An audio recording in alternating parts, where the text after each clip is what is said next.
and the NGOs taking out civilians and vulnerable Afghanis. And now we have almost 6,000 troops on the ground, including the 82nd Airborne, providing runway security, the Army 10th Mountain Division standing guard around the airport, and the 24th Marine Expeditionary Unit assisting the civilian departure. This is one of the largest, most difficult airlifts in history, and the only country in the world capable of projecting this much power on the far side of the world with this degree of precision is the United States of America. We've already evacuated more than 18,000 people since July and approximately 13,000 since our military airlift began on August the 14th. Thousands more have been evacuated on private charter flights facilitated by the U.S. government. These numbers include American citizens and permanent residents, as well as their families. It includes SIV applicants and their families, those Afghans who have worked alongside us, served alongside of us, gone into combat with us, and provided invaluable assistance to us, such as translators and interpreters. The United States stands by its commitment that we've made to these people, and includes other vulnerable Afghans, such as women leaders and journalists. In fact, working in close coordination with the management of the New York Times, the Washington Post, the Wall Street Journal, we have successfully evacuated all 204 of their employees in Afghanistan on U.S. military aircraft earlier this week.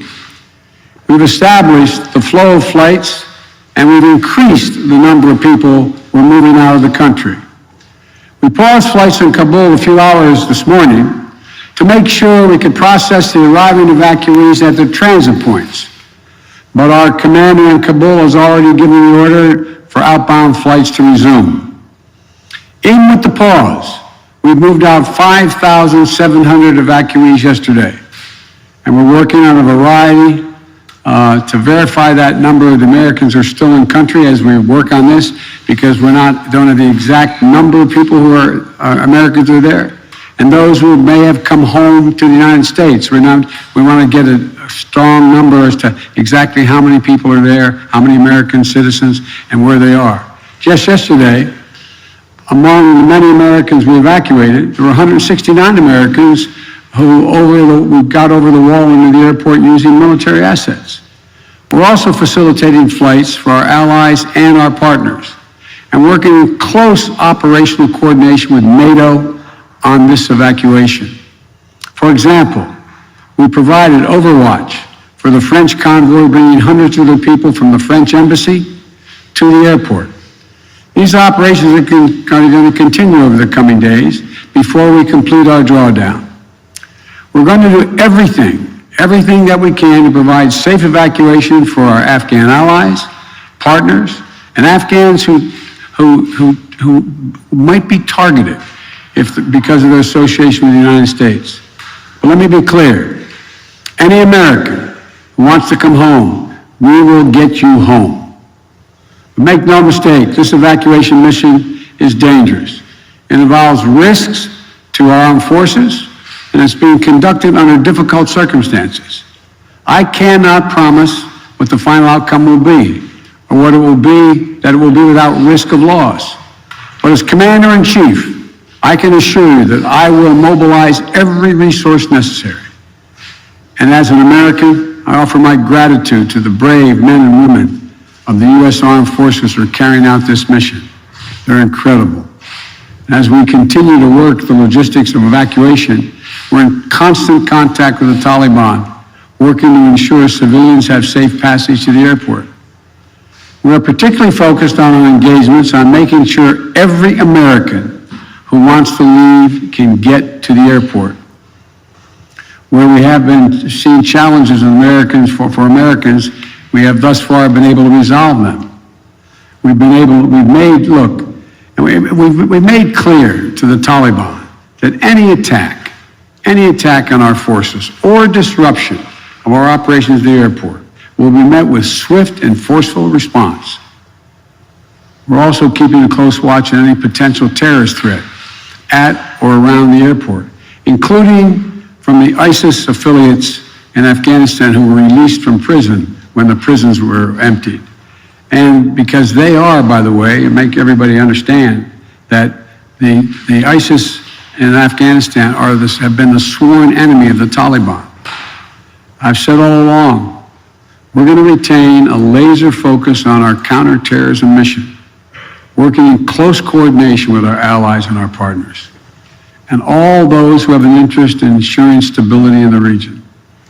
Secretary Blinken is with me today, met this morning with our NATO allies in consultation about the way forward, so that Afghanistan cannot be used in the future as a terrorist base to attack the United States or our allies.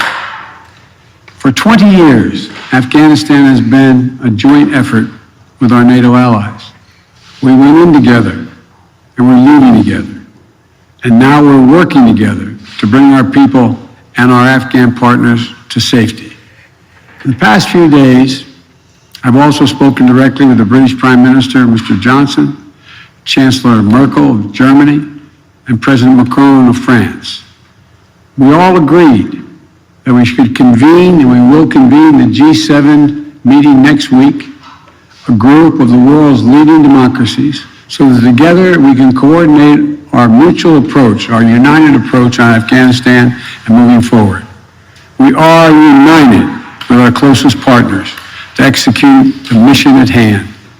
We've also discussed the need to work with the international community to provide humanitarian assistance such as food aid and medical care for refugees who have crossed into neighboring countries to escape the Taliban, and to bring international pressure on the Taliban with respect to the treatment of Afghan people overall, but including Afghan, particularly women and girls.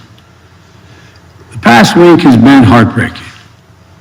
We've seen gut-wrenching images of panicked people acting out of sheer desperation. You know, it's completely understandable. They're frightened, they're sad, uncertain what happens next.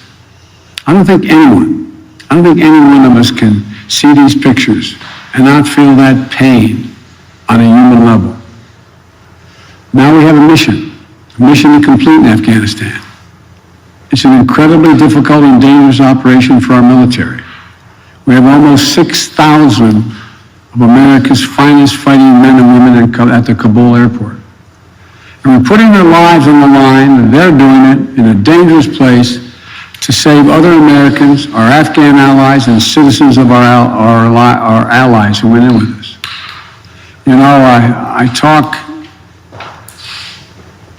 to our commanders on the ground there every single day, as I just did an hour or so ago. And I made it clear to them that we'll get them whatever they need to do the job.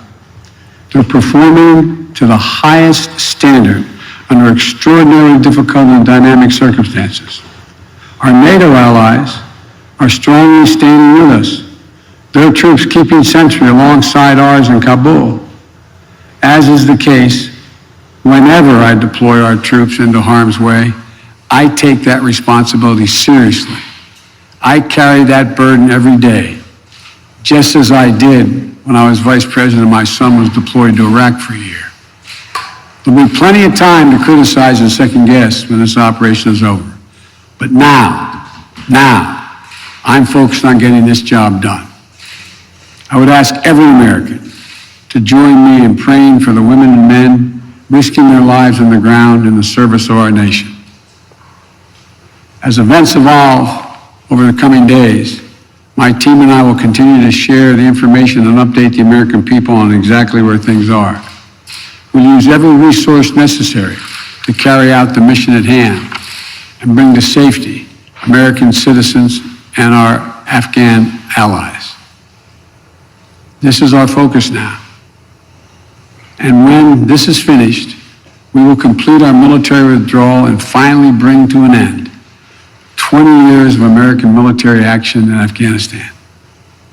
Thank you, and may God bless you, our troops, our diplomats, and all those serving in harm's way. And now I'll take questions. AP, Zeke Miller.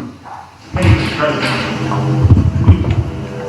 You vowed in your election to usher in an era where the people can count on America and live up to its promises. You promised to leave Afghanistan, but you also promised not to help to bring out those who helped America in its war effort.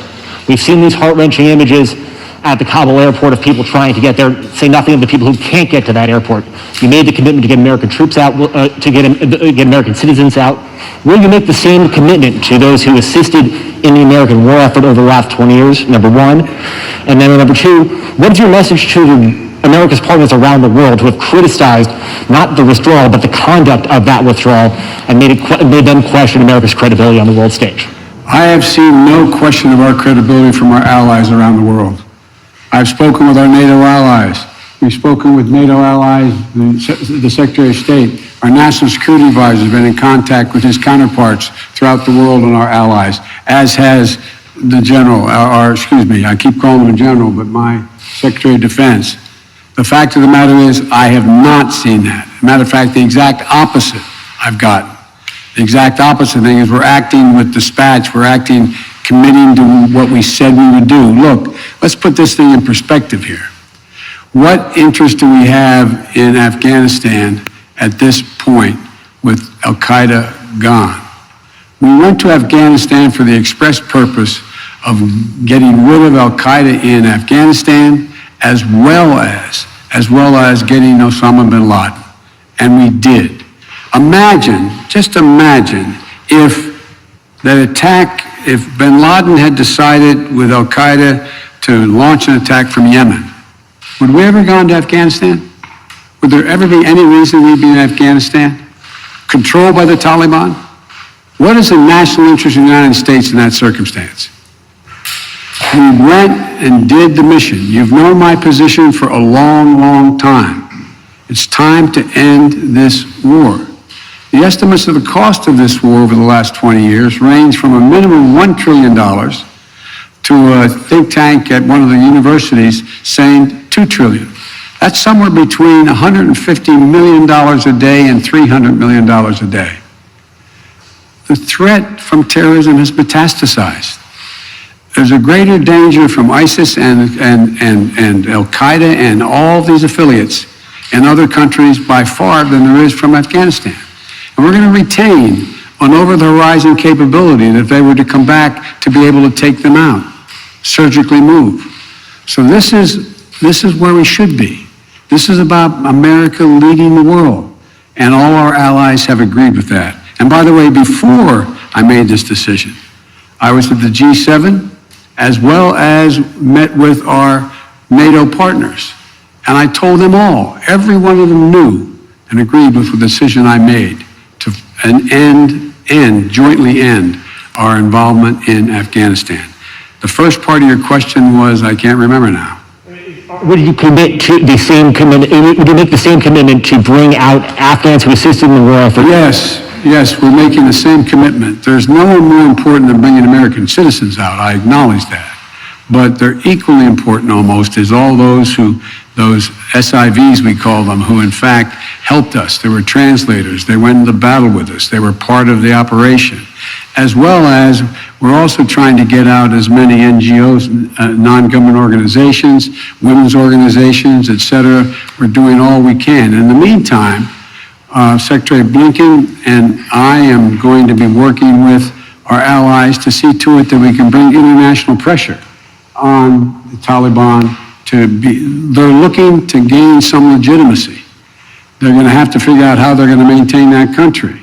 And there's going to be harsh conditions, strong conditions we're going to apply, and it will depend on whether they get help based on whether or not how and well they treat women and girls, how they treat their citizens. So this is just beginning in that score. Are you willing to stay past the 31st to make that happen, to bring all the Americans out, to bring those SIVs out? I think we can get it done by then, but we're going to make that judgment as we go. Now, Justin Sink of Bloomberg. Thank you, Mr. President. You just said that you would keep a laser focus on counterterrorism efforts, and that you don't see as great of a threat of terrorism from Afghanistan as other parts of the world. But if you and your administration so badly misassessed how quickly the Taliban would sweep through Afghanistan, and we no longer have an embassy there from which to run intelligence operations, how can you at all be confident of your assessment of the risk of terrorism and the ability of the U.S. to conduct over-the-horizon missions to keep it in check? Can you tell Americans that they're safe and will remain safe from terror attacks in Afghanistan? I think you're comparing apples and oranges. One question was whether or not the Afghan forces we trained up would stay and fight in their own civil war they had going on. No one, I shouldn't say no one, the consensus was that it was highly unlikely that in 11 days they'd collapse and fall and the leader of Afghanistan would flee the country. That's a very different question than whether or not there is the ability to observe whether or not large groups of terrorists begin to accumulate in a particular area in Afghanistan to plot against the United States of America. That's why we retained an over-the-horizon capability to go in and do something about that if that occurs. But in the meantime, we know what's happened around the world. We know what's happening in terms of what's going on in other countries where there is a significant rise of terrorist organizations in the Middle East, in East Africa, and other places. And so the bottom line is we're dealing with those terrorist threats from other parts of the world and failed states without permanent military presence there. We have to do the same in Afghanistan. Sir, just on that initial assessment, we learned over the last 24 hours that there was a dissent cable from the State Department. Sure. Saying that the Taliban would come faster through Afghanistan. Can you say why, after that cable was issued, the U.S. didn't do more to get Americans out? All kinds of cables, all kinds of advice. If you notice, it ranged from this group saying that they didn't say it'd fall when it would fall, when it did fall, but saying that it would fall, to others saying it wouldn't happen for a long time and they'd be able to sustain themselves through the end of the year. I made the decision. The buck stops with me. I took the consensus opinion. The consensus opinion was that, in fact, it would not occur, if it occurred, until later in the year. So it was my decision. And now my next is Stephanie Ramos, ABC. Thank you, Mr. President. 2 questions for you. The military has secured the airport, as you mentioned, but will you sign off on sending U.S. troops into Kabul to evacuate Americans who haven't been able to get to the airport safely? We have no indication that they haven't been able to get in Kabul through the airport. We've made an agreement with the Taliban thus far. They've allowed them to go through. It's in their interest for them to go through. So we know of no circumstance where American citizens are carrying an American passport are trying to get through to the airport. But we will do whatever needs to be done to see to it they get to the airport. And one more, Mr. President. Last month, my colleague Martha Raddatz interviewed Abdul, an interpreter who was on the front lines with U.S. forces in Afghanistan. Overnight, we received a photo of Taliban militants coming to the door of his home, literally hunting him down. Thankfully, he was able to escape, but he is obviously still in mortal danger. What would be your message to Abdul, his wife, and his 3 young daughters? We want you to be able to get to the airport. Contact us. We'll see whatever we can do to get you there. We've got to get you out. We are committed to deal with you, your wife, and your child to get all 3 of you out of Afghanistan. That's the commitment. Thank you, sir. Meredith Lee of PBS NewsHour. You mentioned just now using every resource available for evacuations. Why haven't you ordered the military to expand the security perimeter around the Kabul airport? Do you have any plans to do so, given that will likely require more U.S. troops? And are you considering rescue operations to recover Americans and Afghan allies stuck behind Taliban checkpoints? The answer is yes to the last question. We're considering every opportunity and every means by which we could get folks to the airport. That's number 1. Number 2, the reason why we have not gone out and started and set up a perimeter way outside the airport in Kabul is that it's likely to draw an awful lot of unintended consequences in terms of people who, in fact, are not part of the Taliban. We've been in constant contact with the Taliban leadership on the ground in Kabul, as well as the Taliban leadership at Daho. And we've been coordinating what we're doing. That's why we were able, for example, how we got all of our embassy personnel out, how we got everyone out of the embassy safely. That was the distance. That's how we helped get the French out and out of their embassy. So the question remains, there will be judgments made on the ground by the military commanders at the moment, and I cannot second guess each of those judgments to be made. But the idea of, again, let me get back to the fundamental point I made at the outset. When the decision was made by me that, and it was made some time ago, and I ran for president saying I wanted to get us out of Afghanistan. One of the things that is a reality is people now say to me and to others, and many of you say it on air, that why did we have to move because no Americans are being attacked? Why did we withdraw why did we agree to withdraw 2,500 troops? No Americans are being attacked. As I said before, the reason they weren't being attacked was part of an agreement that Trump had made a year earlier. We will leave by May 1st, he said, as long as there's no attack on Americans in that year period. Number one. Number two, the Taliban was taking large swaths of the countryside, north and south. None of the major areas, none of the major points of the capitals of each of these provinces. But they were all over the country.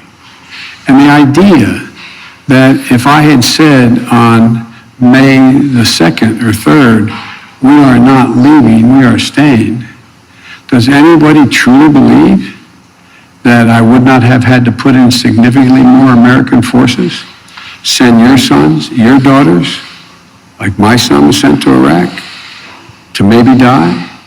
And for what? For what?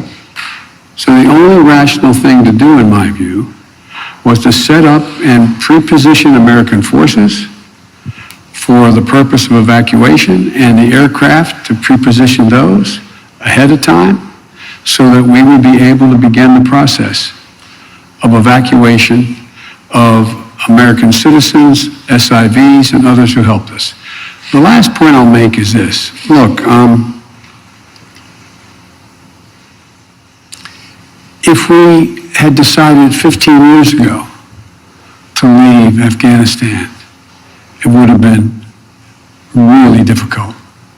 If we decided 5 years ago, if we continued the war for another decade and tried to leave, there's no way in which you'd be able to leave Afghanistan without there being some of what you're seeing now. But what we've done so far is we're able to get a large number of Americans out, all our personnel at the embassy out, and so on. And thank God, so far, knock on wood, we're in a different position. Scott Detro, Scott, NPR. Thank you, Mr. President. I just want to follow up on something you said a moment ago. You said that there's no circumstances where American citizens cannot get to the airport. That doesn't really square with the images we're seeing around the airport with the reporting on the ground from our colleagues who are describing chaos and violence. Are you saying unequivocally that any American who wants to get to the airport is getting there and getting past the security barrier and to the planes where they want to go? I thought the question was, how can they get through to the airport outside the airport?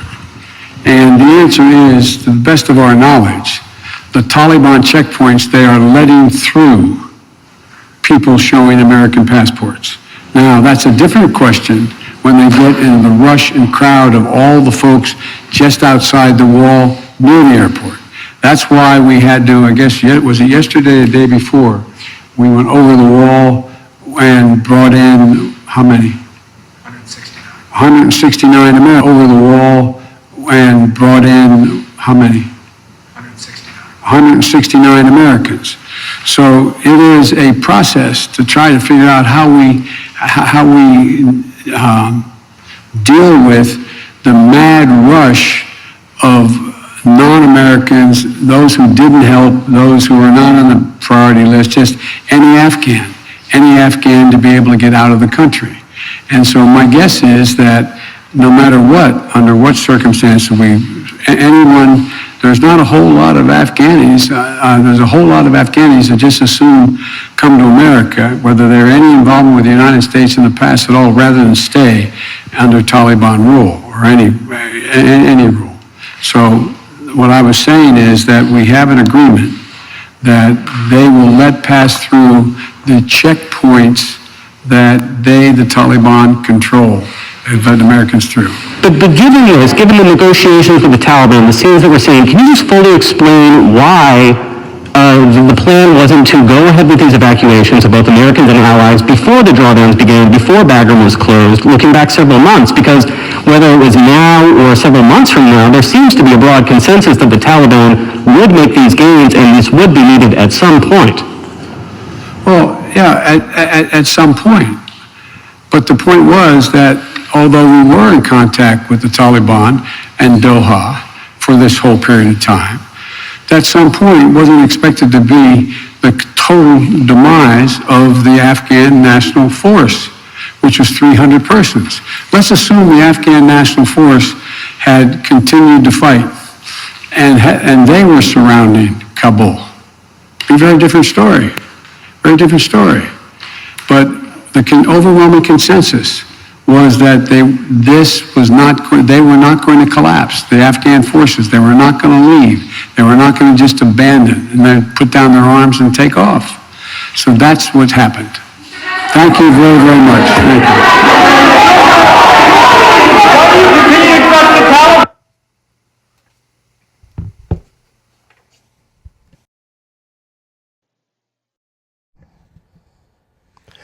Absolutely pathetic. No command of the facts, no understanding of what's going on the ground. I mean, the first two statements were bad, but after taking questions, I can see why he didn't.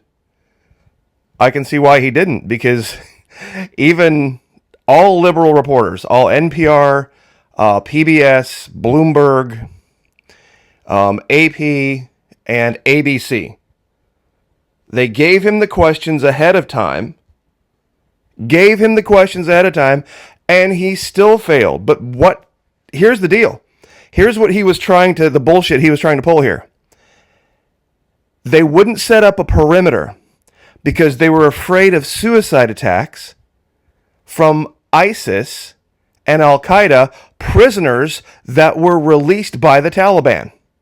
But he also wanted to say that the Taliban and Al-Qaeda were enemies. What? The guy literally is living in some unbelievable make-believe fantasy world where he didn't want... This is what he was. I didn't want to set up a perimeter because I didn't want to make the Taliban mad. I didn't want to set up a perimeter because I didn't want to make the Taliban mad or risk U.S. troops being attacked by the Taliban. I mean, this is just unbelievably bad. I had a really great video. In fact, I do have a great video. I'm getting ready to upload. I was getting ready to record it, and I looked at the time, and I'm like, well, Potato Head's going to speak, so we probably should go with that first. So, anyway, give me a few minutes, guys. It has to do with the state of Florida and the Patriot nurse, something she said in a recent Twitter statement, and kind of a compilation of how Florida, de facto, is pretty much acting like our own republic. This is just icing on the cake, guys. So we will see you in a little bit, and thanks for hanging out with me. You can tell now why he was an hour late. 5 questions, softballs lying right through his teeth. Carter is a patriotic Freedom Award winner compared to this guy. This guy is awful. But anyway, thanks for hanging out. We will see you guys. Keep your eyes open. I'm going to drop a video here in about, an hour, maybe less. So anyway, take care. Thanks so much, and see you next time.